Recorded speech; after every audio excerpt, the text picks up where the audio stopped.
kerajaan surga.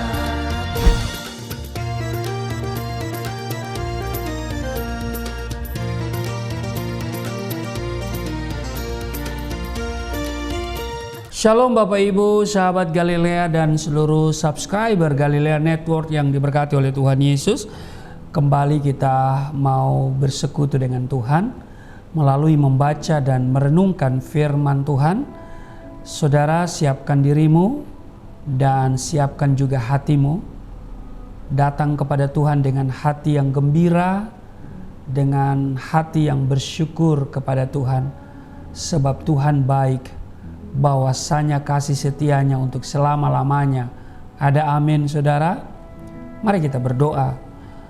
Allah yang Rahman dan Rahim, pencipta langit dan bumi dan dengan segala isinya, Allah yang disembah oleh Abraham, Ishak dan Yakub, yang kami kenal, kami sembah di dalam nama Tuhan Yesus.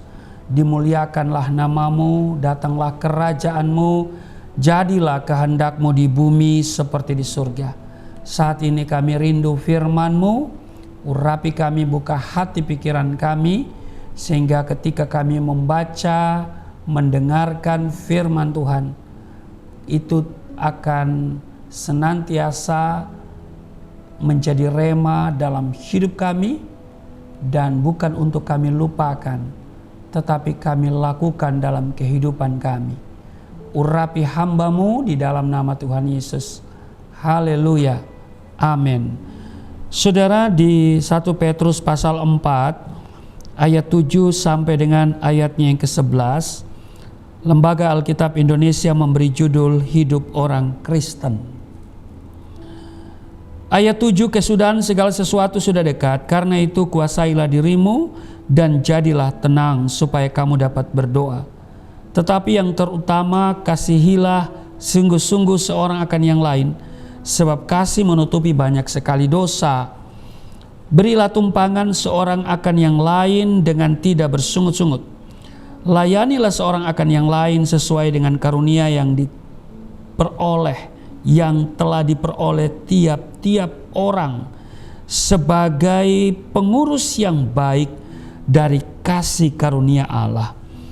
Ayat 11, jika ada orang yang berbicara, baiklah ia berbicara sebagai orang yang menyampaikan firman Allah.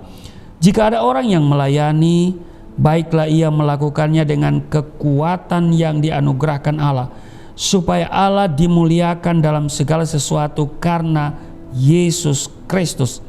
Ialah yang empunya kemuliaan dan kuasa sampai selama-lamanya. Amin.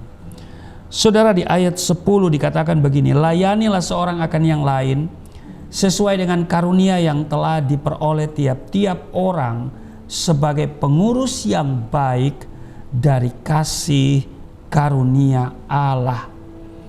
Saudara, hampir di setiap kesempatan dalam pertemuan-pertemuan ibadah, kita sering mendengar khotbah dari hamba Tuhan yang tidak pernah lelah mendorong dan memotivasi kita untuk semakin giat dalam melayani pekerjaan Tuhan. Namun sedikit dari jemaat, sedikit dari kita yang merespons, di mana kebanyakan dari kita bersikap cuek dan tidak peduli. Mereka tidak menyadari bahwa sebagai bagian dari anggota tubuh Kristus, masing-masing kita memiliki tugas, fungsi, dan juga tanggung jawab, seperti ada tertulis di dalam Efesus pasal 4 ayat 16, daripadanya lah seluruh tubuh yang rapi tersusun dan diikat menjadi satu oleh pelayanan semua bagiannya, sesuai dengan kadar pekerjaan tiap-tiap anggota, menerima pertumbuhannya dan membangun dirinya dalam kasih. Hampir di setiap kesempatan kita mendengarkan tentang hal ini. Nah, karena itu saudaraku yang kekasih, Untuk tujuan itulah setiap orang percaya beroleh karunia yang berbeda-beda supaya dapat saling melengkapi dalam mengerjakan panggilan Tuhan. Sekecil apapun atau berapapun karunia yang dimiliki, kita harus menggunakannya semaksimal mungkin. Nasihat Rasul Paulus kepada Timotius di 2 Timotius pasal 1 ayat 6, karena itulah kuperingatkan engkau untuk mengobarkan karunia Allah yang ada padamu. Dikatakan mengobarkan karunia Allah yang ada padamu. Saudara, pertanyaannya adalah mengapa karunia itu harus terus dikobarkan? Jawabannya, karena Tuhan akan menuntut pertanggungan jawab dari setiap kita atas karunia yang telah dipercayakannya itu. Saudara, jangan pernah berpikir bila kita memiliki karunia sedikit maka kita tidak perlu melayani. Karena kita beranggapan hal itu tidak akan berdampak apa-apa. Ini sikap yang tidak menghargai kasih karunia Tuhan. Sama seperti hamba yang beroleh 1 talenta, ya kan? Yang hanya dia sembunyikan dan dia tidak kembangkan. Ingat saudara, melayani pekerjaan Tuhan itu tidak bisa dibuat main-main. Melayani Tuhan adalah anugerah terbesar sesungguhnya. Karena banyak orang yang tidak dipercayakan seperti itu, saudara ya. Ya, mari saudaraku yang kekasih, kalau kita dipercayakan pekerjaan Tuhan, jangan main-main. Komitmen adalah hal yang dibutuhkan dalam sebuah pelayanan. Tanpa punya komitmen, seseorang tidak akan mampu bertahan dalam melayani Tuhan. Terbentur sedikit, ya kan? Hanya terbentur sedikit saja oleh masalah atau kesulitan, mengalami gesekan dengan saudara seiman dan sebagainya, mereka mulai merasa malas dan ogah-ogahan dalam melayani Tuhan.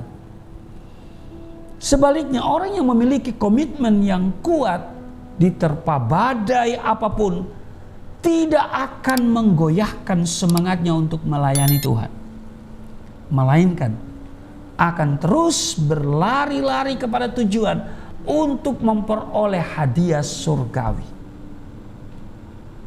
Saudara, di 2023 ini mari kita kobarkan karunia, talenta yang ada pada kita.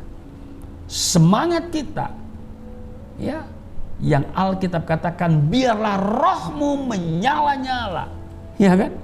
Semangat kita tetap menyala, roh kita tetap menyala-nyala untuk melayani Tuhan.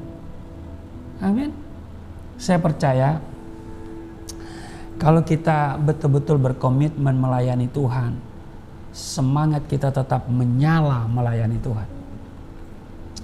Saya yakin di 2023 ini banyak hal yang Tuhan akan kerjakan dalam hidup kita yang tidak pernah terlintas di hati, tidak pernah kita dengar, tidak pernah kita pikirkan, tidak pernah kita lihat sebelumnya. Tuhan sediakan mujizat, berkat, haleluya. Saudara, biarlah kita semua semakin giat melakukan pekerjaan Tuhan menjelang kedatangan Kristus yang semakin mendekat. Amin. Layanilah Tuhan karena Dia sudah lebih dulu melayani kita. Amin. Dia sudah memberikan yang terbaik bagi kita semua. Kita pun mau melayani Dia dengan sungguh-sungguh. Tuhan Yesus memberkati. Mari kita berdoa. Terima kasih Tuhan, kami diingatkan hari ini supaya karunia yang ada pada kami tetap kami kobarkan. Karena Engkau akan meminta pertanggungan jawab dari setiap kami tentang karunia yang Kau berikan kepada kami. Dan lebih daripada itu, kami tetap memiliki roh yang menyala-nyala untuk melayani pekerjaan Tuhan. Berkati seluruh sahabat Galilea yang sakit disembuhkan, yang letih lesu berbeban berat diberikan kelegaan. Di dalam nama Tuhan Yesus, kami mengalami pemulihan, kesehatan dipulihkan, rumah tangga dipulihkan, keuangan kami dipulihkan. Di dalam nama Tuhan Yesus, hamba berdoa untuk channel Galilea Network di 2023 semakin berkembang, semakin maju, dan semakin banyak jiwa-jiwa yang mendengarkan firman Tuhan dan yang diselamatkan. Berkati channel ini dan berkati kami semua. Kami perlu ruko untuk tempat ibadah, bahkan tempat kegiatan yayasan pelayanan Galilea Indonesia. Tuhan, kami beriman punya 2 ruko yang Tuhan berikan kepada yayasan pelayanan Galilea Indonesia. Terpujilah Engkau di dalam nama Tuhan Yesus. Haleluya. Amin.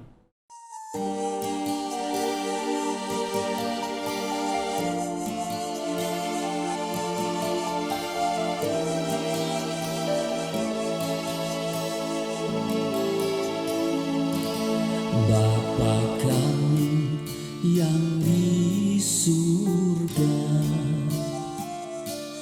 dimuliakanlah nama-Mu.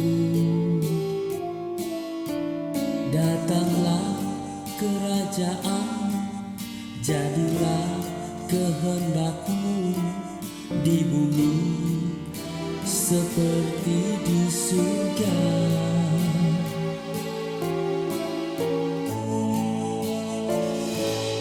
Berikanlah kepada